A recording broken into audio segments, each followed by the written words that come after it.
Good evening, everyone. Welcome to the regular meeting of the Board of Education for Tuesday, November 21st, 2023. I would like to start out by reminding everyone that this meeting will be live streamed as per Policy 7. Regular and special meetings of the board may be streamed live, archived, and accessed online. The board reserves at its sole discretion via motion at any meeting the right to not stream live or archive a meeting or a portion of a meeting. Further, the board reserves the right to edit any recorded portion of a meeting. I would like to call the regular meeting of the Langley Board of Education to order at 7:00 p.m. I would like to first acknowledge that the Langley School District is located on the traditional, ancestral, and unceded territories of the Matsqui, Kwantlen, Katzie, and Semiahmoo First Nations. We gather here tonight in an understanding of the importance of Yayastul, Skeki eyes working together, and Natsamat, Letsamat, uniting ourselves with one mind, one heart, to ensure that we support and inspire all learners to reach their full potential. I would like to first start by introducing all of our staff and trustees present this evening. First of all, on my right, Superintendent Mal Gill. On my left, Secretary Treasurer Brian Isley. We have Woody Bradford, Deputy Superintendent. Lisa Lynchbury, I don't see her right now, but she's there. There she is. Hey, Lisa. Lisa Lynchbury, Assistant Superintendent. Marcello Moino, Assistant Superintendent. Shinda Chan, Assistant Secretary Treasurer. Joanne Abshire, Communications Manager. Nick Greenison, Communications Specialist. Dale Vo, IT Manager, Infrastructure and Security. Paul Balboa, Technical Support Specialist 3. Vincent Montefrio, Technical Support Specialist 3. Debbie Jones, Executive Assistant. Jesse Cowger, QP 1260 Vice President. Brian Martins, DPAC Vice President. Kim Anderson, LPVPA President. Nancy Peterson, LTA Vice President. And on the board here on the far left, we have Trustee Fox, and then we have Trustee Ward, and then Trustee Rye. On the far right, we have Trustee Wilson, then Trustee Neufeld, Vice Chair Dickinson, and myself, Candy Ashdown, Chair. And I'd also like to welcome a guest this evening, Councillor Leith White from the City of Langley. And I hope I've not forgotten anyone, and my apologies if I have. All right, I'll move over to a report from in camera, and I will hand it over to Vice Chair Dickinson, please.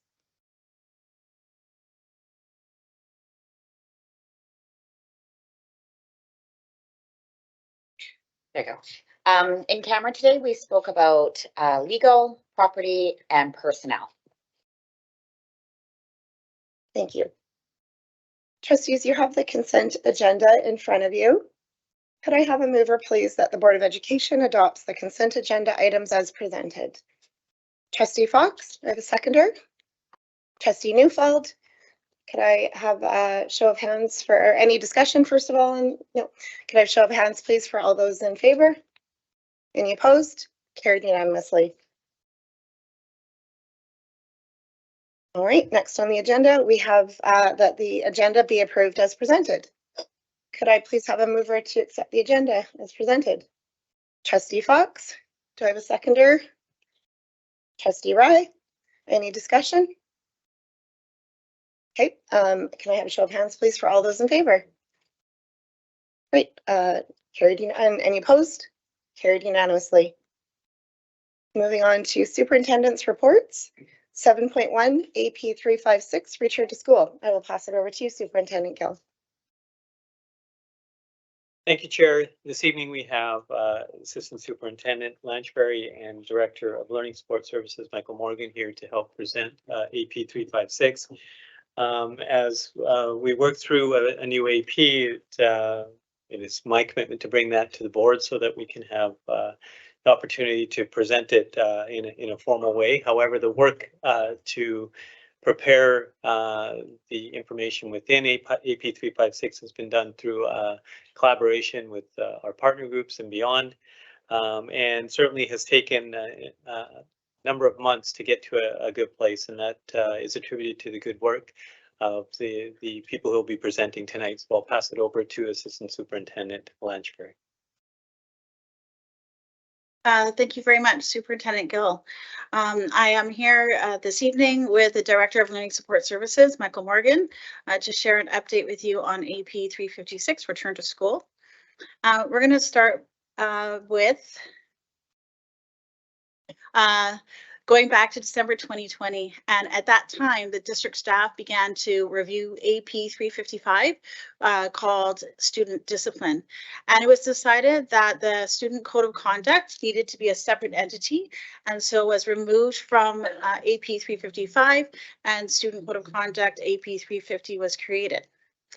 Along the same lines, it was decided that we needed a different AP for return to school. And the purpose of that AP was to create some clarity and consistency for when students were not in attendance for non-disciplinary reasons. So that was a lengthy process and involved many people. And at June 21st, 2022 board meeting, AP 355 and AP 356 were presented to the Board of Education Strategic Plan Committee meeting. Again, the purpose is to provide clarity to caregivers and to administrators as to how students return to school when they have been absent for non-disciplinary reasons. We needed to ensure that there was a clear message and a clear consistency from school to school and among administrators and caregivers so that everybody was speaking the same language and understood what the process was. So as Superintendent Gill mentioned, there was a lot of people who have been involved in this process and have been consulted, and I'm going to pass it to Director of Learning Support Services, Michael Morgan, to give you a little bit more detail and information about this recent process and where we are now. Thank you very much. After we had presented to the board, we received feedback from the public, and the public let us know that they had some concerns regarding the procedure itself. Since then, we went back to YIASTL, BC Ed Access, CUPE 1260, CUPE 1851, DPAC, Langley Principals and Vice Principals Association, and the Langley Teachers Association, as well as the public. Throughout that process, as you can see, since June 21, 2022, the procedure has changed. There have been changes that we'll talk about in the next slide, based on feedback that we have received and reflections that we made as a district. So here's what the changes look like based on that consultation. We were much more clear about which sections of the School Act pertain to the procedure itself, sections 85 and 91. That was really important to BC Ed Access, that when we were talking to parents, that we were very clear around how the School Act gave us the authority to do certain things so that parents could be aware of that. We also significantly removed from the procedure anything to do with partial day programming. So just to be as clear as I possibly can here, sometimes students are not in attendance for non-disciplinary reasons, for when staff are attempting, district staff and school staff are working together to change the environment.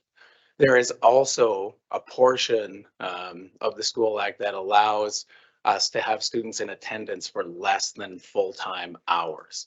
Those two things are separate, and by attempting to have them in the same procedure, it was confusing parents, it was confusing administrators, and ultimately not supporting students returning to full-time instruction. So this information is now addressed via student support plans, student success plans, and positive behavior support plans. The biggest change to this procedure, though, is that the focus is now on return to full-time attendance. So Section 85 of the School Act gives administrators the authority to determine who attends. What this procedure now does is really clearly says when a student is not in attendance, this is how they will come back, and this is what we will do to get them back. So the procedure itself now, when students are not in attendance for physical health, mental health, or to ensure the safety of themselves or others, these are the things that must happen. And it's outlined clearly for parents again, and then for administrators. So communication to parents, accessing district level support, so that's staff from learning support services or student support services to support the schools. Very important, consistent recording of absences so that we know when students are away for these reasons and we're able to look at the data and the patterns. A plan for return to full-time attendance, and then most importantly, when students will return to full-time attendance. This is what next steps will look like once we feel comfortable with the procedure. First step would be implementation of the reporting absences related to AP 356 via MyEdBC. We've shared this with the Ministry of Education. One of the feedback, significant feedback we got early on, even before this process started, was from BC Ed Access. And BC Ed Access told us that there were many students in the Langley School District and students in other school districts who were not attending because of reasons like this. We wanted to be able to collect our own data and make sure that was accurate. So we'll begin the reporting of those absences via MyEdBC. That will be our first next step. Then we do monthly review of those absences by district staff, and then a quarterly review by myself. And then continued supports to schools for consultation with families when we're building positive behavior support plans, student success plans, and return to full-time attendance plans. It's been a long journey putting this together. If we go back to when we reviewed AP 355 student discipline, that procedure was written at a time where our values look different. Integrity, excellence, courage, community were not district values when that procedure was first written. So rather than just taking that procedure, changing a couple of words, we took a deep dive into, does that fit our values? We determined it didn't. And hopefully we're at the stage of implementation now for AP 356. At this point in time, Assistant Superintendent Lynchbury and myself will take any questions you may have. Thank you. Are there any questions from trustees? Trustee Wilson?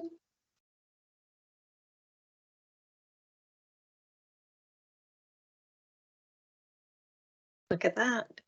It works on its own now. I'm gonna try pushing the button anyway. Thank you for your presentation, and I really see a lot of great changes since this first came to us.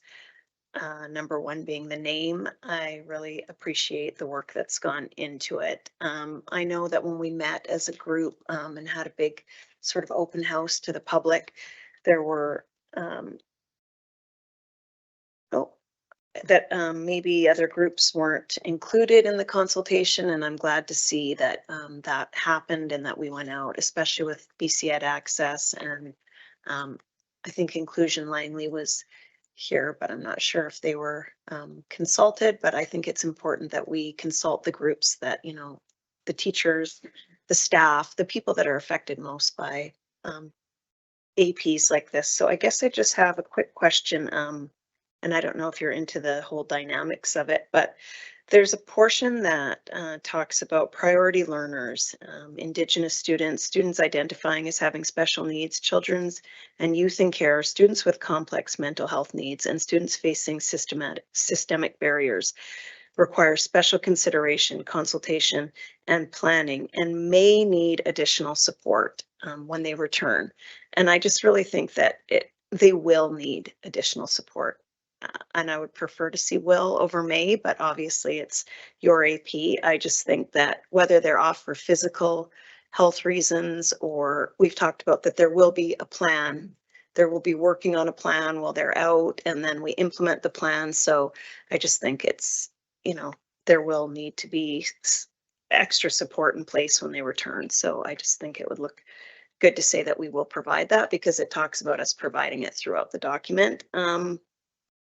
There are a few other spots, but I think that we've come really far, and I just wanted to say that, you know, the little odds and ends obviously can be worked out over time when it's implemented and we see that there's issues. I like that the fact that, you know, we do revisit things, and as things come up, we can't tell what's going to come up and what might be a struggle until we've tried it out. So I am happy to see that some of the big changes referring to the School Act and where people can find information were addressed.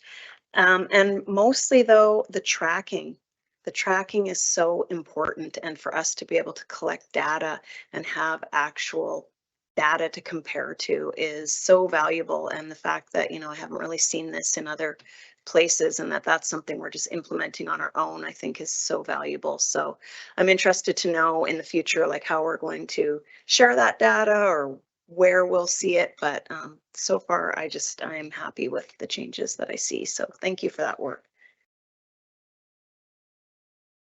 Thank you. Any other trustees have any questions? No? Okay. All right. So could I please have a mover that the Board of Education receive Administrative Procedure number 356, return to school for information as presented? Trustee Neufeld. Seconder, Trustee Wright. Any discussion? Could I have a show of hands, please? All those in favor? Any opposed? Carried unanimously. Thank you. Thank you.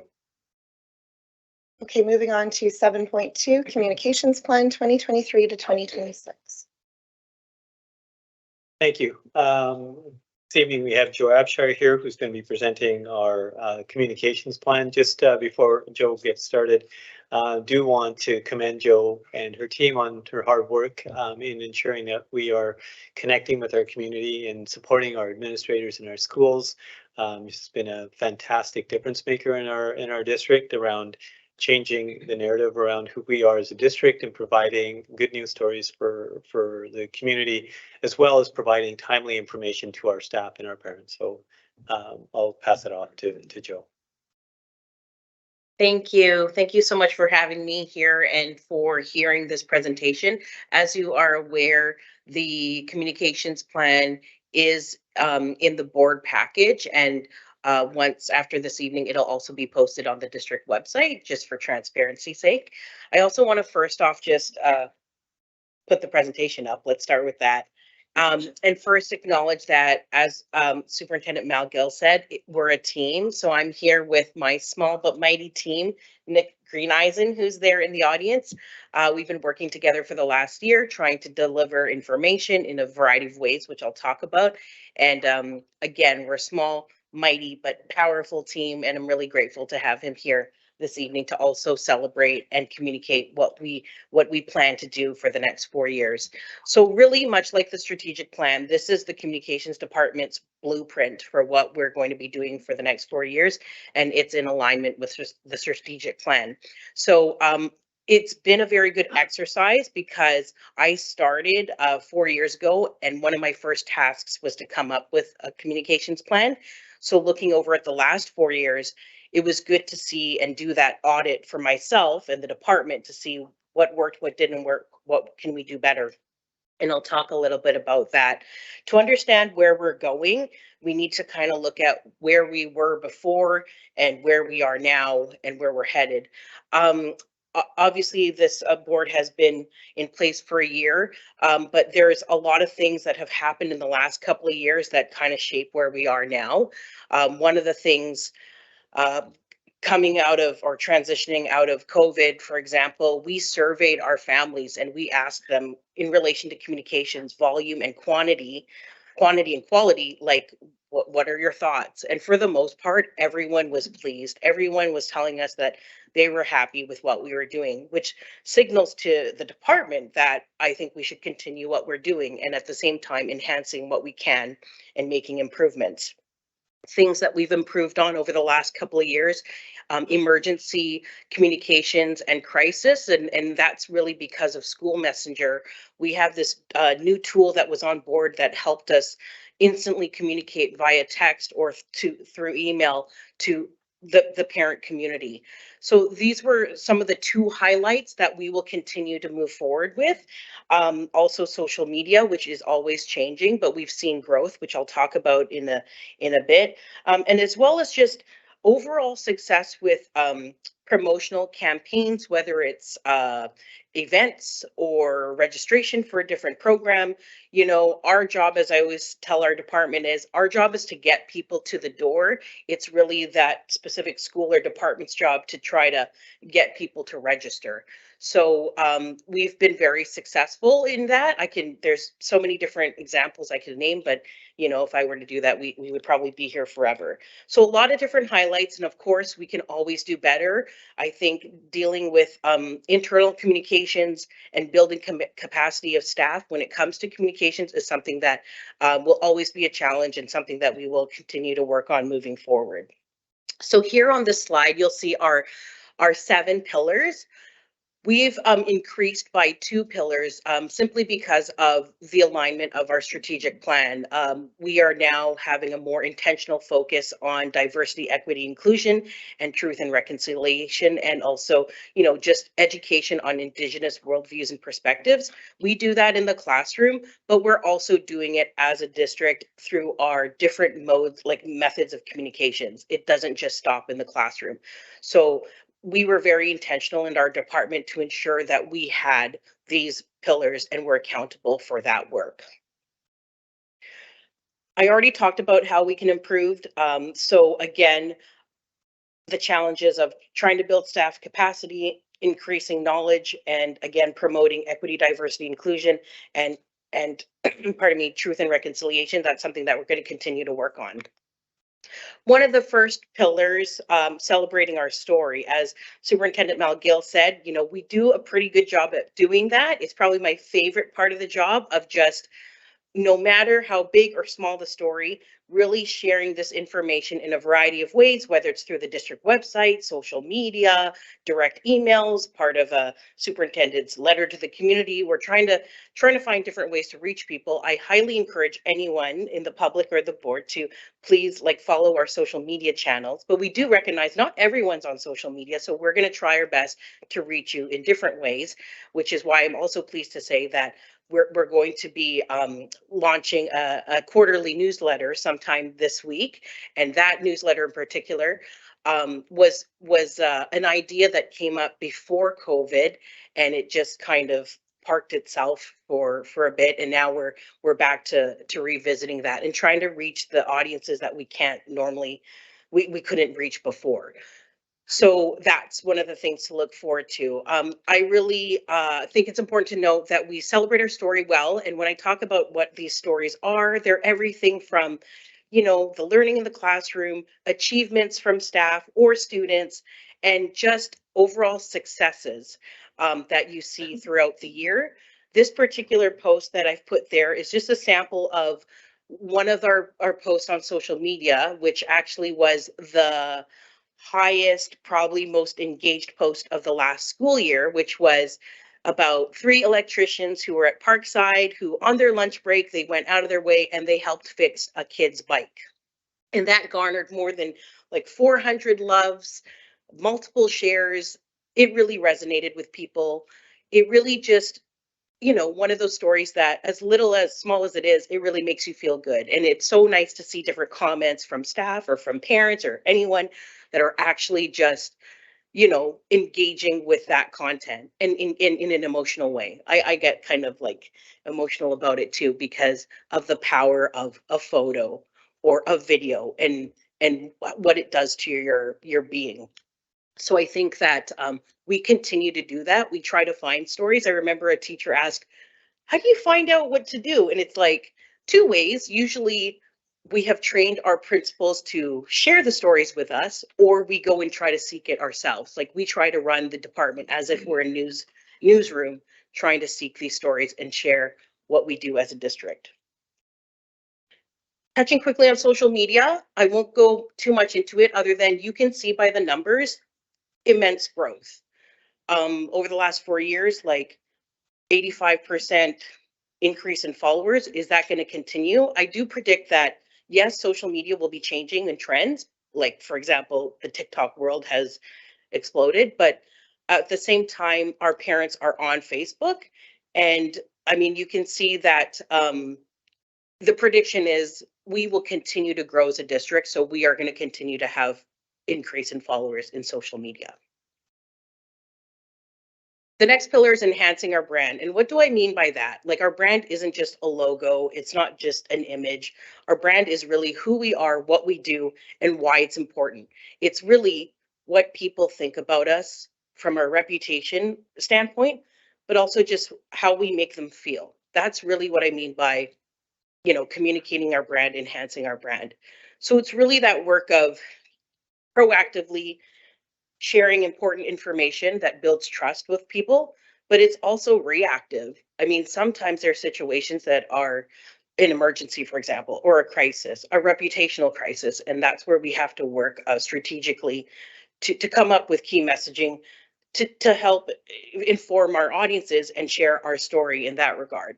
So there's a lot of work being done in helping enhance our brand and also protect our brand. And so we'll be continuing to do that work moving forward. Promoting health, safety, and wellness. The wellness piece is new, and it wasn't there before. And that's not to say we weren't doing that communications, but it really is a matter of how our district has shifted to include more wellness initiatives and a focus on health and wellness when it comes to all audiences, from our staff to even our students. And so that's what we're seeing in our communications as well. You'll notice that, we'll have different posts from our community partners. Like, we're not the experts in health and wellness, but we'll definitely share that information, whether it comes from the Foundry Langley or if it comes from Fraser Health. So you'll see that whether it's in newsletters or in or on social media as well. And again, it's also just celebrating what we're doing with our staff when it comes to health and wellness initiatives. This photo is from our mock disaster that we had, and we had our emergency operations center activated, and there were a bunch of different key staff who had different roles in the emergency that we all got together and tested out these roles. And so that is something that we're trying to communicate, to tell everyone that, what, we've got you, whether it's staff or kids. We are testing out our procedures and ensuring that they're working to build that trust with them in the event that an emergency happens. And we do that in the school setting as well. Like, I was at Richard Pulpit for the earthquake drill. That was an interesting and a lot of fun, but that's what we like to do. We want everyone to know that the work being done, whether it's at the Emergency Preparedness Committee or in the schools, we want people to see it. Another pillar is related to strengthening our relationships. Again, it's plural. We're talking about different audiences. We're talking about the relationships we have with our students, our staff, and our community partners, families. I won't touch on too much of this, but I mentioned the newsletters that are up and coming, but as well as our relationships with our community partners. Like, the photo speaks for itself. Lots of different businesses, lots of different organizations want to be engaged with us. And so a part of my role is, or our role as a communications department, is to help communicate those partnerships and the benefits for both parties. When it comes to building our capacity, the communications department, we're in charge of best practices when it comes to communications. We're in charge of the maintenance of all of the websites, and our job is to train staff how to run these websites and how to update them. It's much more than that. When it comes to parents, we're overseeing system changes and how do we communicate that, and trying to find ways to communicate instructions, whether it be for how to register for busing or even for kindergarten registration. So building capacity is a matter of building the capacity of our own staff as a department, but also all staff throughout the district, but also the capacity of our own parents to be independent and to be able to do all these things and make information more accessible. One of the new pillars, like I said, comes from our new strategic plan and promoting diversity, equity, and inclusion. And that's really just raising awareness of all the great things that are happening in our district. We have, different committees that help promote what we do in this regard. This photo itself is actually from a week-long initiative from the Learning Support Services team. Mike's not here, but basically, a lot of the different members in the Learning Support Services team, they took a day to do demonstrations to school board office staff to teach them about the different tools that they use in the classroom to connect with their kids and students and have them, you know, learn. So that was really cool to see, and for other people in the office to see, because when you think about our roles, we're a system, we all work together, but we don't really get to see the impact of the work that's done by, you know, let's say our frontline workers. So it's our role to also in communications to communicate that and to also celebrate it and to find connections. Because I think whether you're in purchasing or you're in, you know, if you're a custodial staff, to actually see and be a part of this initiative and know what they're doing makes you feel more connected to the students that, you know, you don't really have a direct connection with. So that's just one of the things that we would do, for example, is communicate all the different things that we do in regards to promoting diversity, equity, and inclusion. And lastly, promoting truth and reconciliation, and also just understanding of Indigenous worldviews and knowledge. Obviously, we do a lot of work with staff, like from an operations standpoint, and our role is really to communicate from an informational, educational standpoint, but also from a celebratory standpoint. I mean, we look at the photo speaks for itself. I mean, we talk about how in operations transition rates are positive in our district and are hopefully stay that way when it comes to Indigenous grad rates. And you know, numbers are one thing, but when you have photos and images that prove it, or even physically being there, that's even more powerful. So to be able to share all of those students there on the stage and being able to cross the stage and with their family and friends and seeing the smiles and having that shown to others in our district, whether it's through social media, it actually brings the audience to that event without having been there and knowing all of the successes that we have gone through. And for everyone to take an ownership of that success too. Again, whatever department you're in, we're all in it together to actually help all of our students graduate. In the report, I also talk about challenges. I talk about some of the measurements and the ways that we evaluate our work, and that's in the report that you can read. But I'm happy to answer questions about that, or just about the pillars and the examples of how we share the work we do in communications. Thank you. Do any trustees have any questions? Trustee Fox. You for your work in the last 4 years. It's certainly obviously your passion, and I think the results speak for that. One of the things you mentioned in the conversation here was communicating with the parent communities. My question is, are you able to extrapolate a message to an individual school or schools community that may be affected by some particular issue or circumstance, and or do you have to do it through the whole district? We have targeted communications that go to specific schools or schools communities. It's not always a one size fits all message or a universal message. We do have that capability, but there are times and moments where it is very school specific. I mean, specifically for emergencies, if it impacts one school, it doesn't always impact all the other schools, for example. Yeah, I'm thinking particularly in our area, South Langley, power outages. I think we've had 6 already this year, and we're only in the middle of November. And you know, it may only affect, say, Wicks Brown, but then it may be a little bit broader based and go farther north and include Poppy or North Otter or other areas of Oldego. So To the communication side of things, but I'm well aware of the operational side of things, and our communications is pretty smooth when that happens. We've actually had to close schools this fall. Maybe Superintendent Mal Gill can talk about that, but we've had situations where we've had to get information out in 10 minutes, telling people that there's a late start or there's a delay due to a power outage. That happens quite frequently, unfortunately, and some regions are hit harder than others.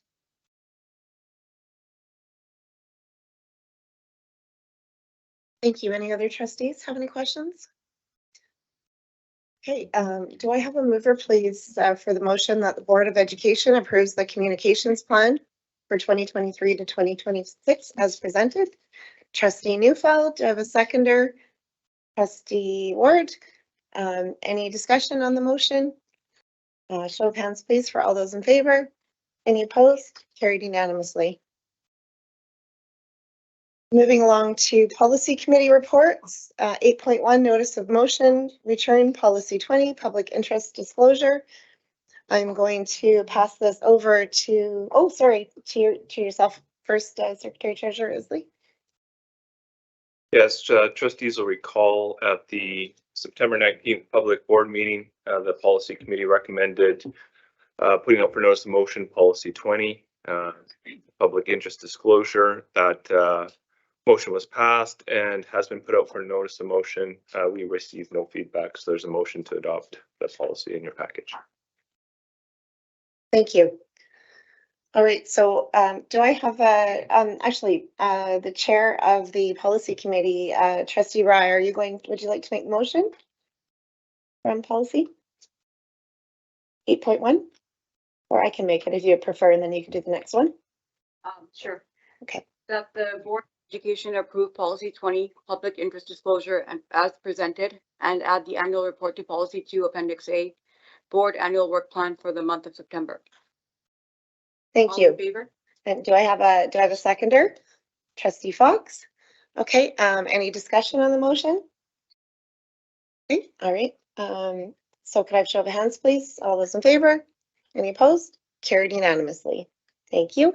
And then I believe, put this back to you, Trustee Wright, and Chair of the Policy Committee.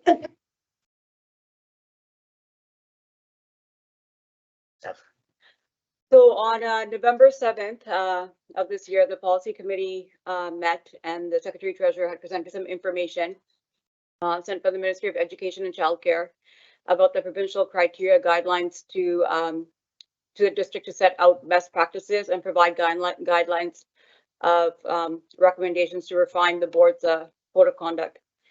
The districts were to submit the code of conduct to the ministry by April 30th, 2024. The staff have reviewed the guidelines and have made recommendations to the attached updated policy for trustee of code of conduct at the meeting. And so I'd like to recommend the following motion: that the Board of Education serves notice of motion to the district's education committee and its educational partner groups that it intends to adopt the revisions of policy number 4, trustee code of conduct, at the January 30th, 2024 regular board meeting. Thank you. Do I have a seconder? Trustee Fox? Any discussion on the motion? I just wanted to make a correction. It's education community. I believe you said committee, so just wanted to correct that. Yeah. Committee or community. Sorry, now I'm getting mixed up. Community. Okay, can I, any discussion on the motion? Okay, then seeing none. So if I could have a show of hands, please. All those in favor? Any opposed? Carried unanimously. Okay, moving along to 8.3 advocacy section on the district website. I'm going to pass this back to you, Trustee Rye. So as well, on November 7th, the policy committee met again, and that we discussed on a board advocacy plan. And what we came up with and agreed upon was that we'll have on the ST35 website advocacy page where we can put anything that the trustees are advocating for or writing letters to motion for on that website for, and make it available to the public. Great, thank you. So would you like to make the motion, Trustee Wright? Do you have that in front of you? Okay. So that the Board of Education requests staff to create a board advocacy section on the district website. Thank you. Do I have a seconder to that motion? Trustee Neufeld, any discussion on the motion? Okay, seeing no hands, could I please have a show of hands for all those in favor? Any opposed? Carried unanimously. Thank you. All right, moving along to 9, communications committee reports. 9.1, partner feedback on strategic plan. Am I passing this over to you? Oh, sorry, Trustee Wilson. Great. Thank you so much. Wow, my button worked immediately. This is just record meeting for me. So yeah, the communication committee meets 3 times a year, and we have never put forward a motion to the board in the 5 years. So this was our first one. It had quite a bit of conversation on it, and it really came out of a need where we often hear from our partner groups that they don't really know how to approach the board, whether it should be individually or as a group. And then we have heard from ourselves as a board that we would like more interaction with our partner groups. So although I was hoping for a less formal sort of meeting schedule, it was something that in the end was more comfortable for people to link it to talking about the strategic plans. So I will just move the motion then that the Board of Education meet annually with each partner group individually to provide feedback on the strategic plan. Thank you, Trustee Wilson. We have a motion on the floor. Do you have a seconder to that motion? Trustee Fox, any discussion on the motion? Okay, seeing no discussion, can I please have a show of hands for all those in favor? Any opposed? Carried unanimously. Thank you. Moving along to trustee comments. I'll start with you, Trustee Wilson. Am I right? Oh, sorry. I'll have to keep notes next time on that. Thank you. In order to keep the meeting nice and short and moving smoothly, I will refrain from my comments and just want to say thank you all for coming and for all the work, all the staff, parents, and everybody in our school communities does. Thank you. Trustee Neufeld. Nothing from me today. Just thank you for being here. Thank you. Vice Chair Dickinson. Same with me. Thank you for coming. And I have nothing to add. Well, thank you. Moving over to Trustee Fox. Boy, this is sounding redundant. Thanks for coming, and just a thank you to all the partner groups for the work they do and all the staff do. It's busy. It's always busy. And as a trustee, I appreciate the time, effort, and hours put in by all the groups that make the education and School District 35 happen. I am looking forward to our trustee academy this weekend, when in fact we get to engage with trustees from around the province, find out what their issues are, what their ideas are, what their thoughts are. So that's coming up Thursday, Friday, Saturday. So thank you. Thank you. Trustee Ward. Oh, is it on? Yeah, and since some trustees relinquish their time, I'm going to add to mine. No, I just thank you for the delayed and I would like to thank the 12 and a half people online for showing up, but I want to encourage people to tune in.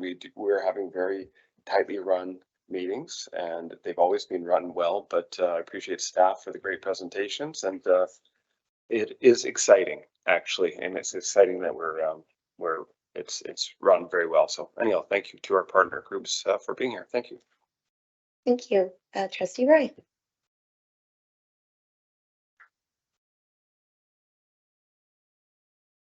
Well, I always keep my closing statements very sweet and short. So anyways, thank you for coming out and have a good night. Thank you. Okay, moving along to question period.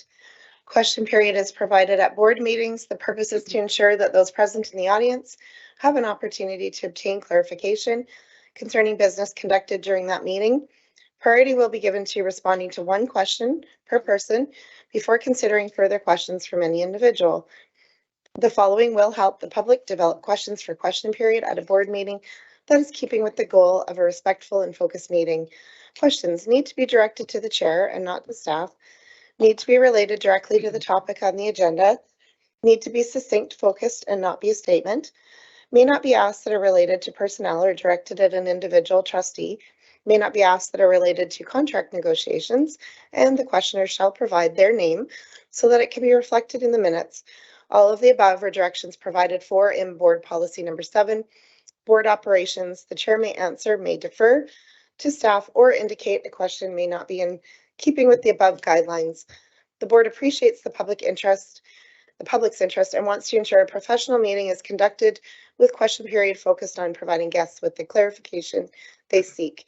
Trustees also welcome questions from members of the public. Apart from question period, their contact information is available on the school district website. Welcome. My name is Evan, Madam Chair.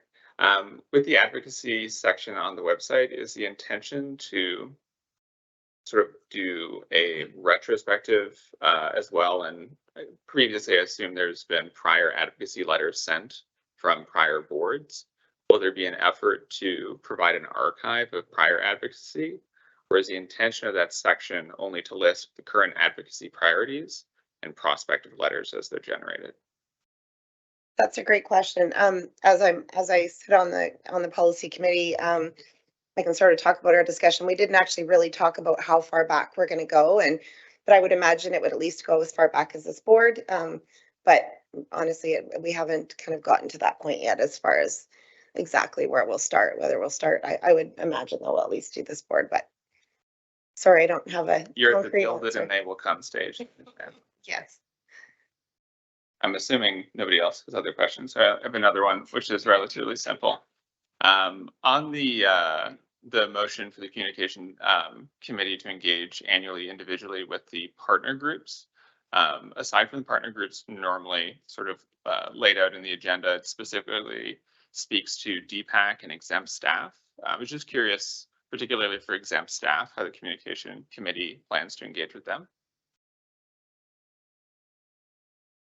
So should I pass this over to, I'm just wondering who the best person to answer this question would be, Secretary Treasurer or Superintendent Gill? So the exempt staff has representatives that we meet with, and so we would be making or having our communications with them and a representative group. Okay, easy enough then. Thank you. Thank you. All right, I believe we are at the end of our meeting. So could I please have a motion to adjourn the meeting? Trustee Ward, seconded by Trustee Fox. I believe there's no discussion on this, so I'll show of hands, please, for those in favor. Any opposed? Carried unanimously. Thank you, everyone. Have a good night.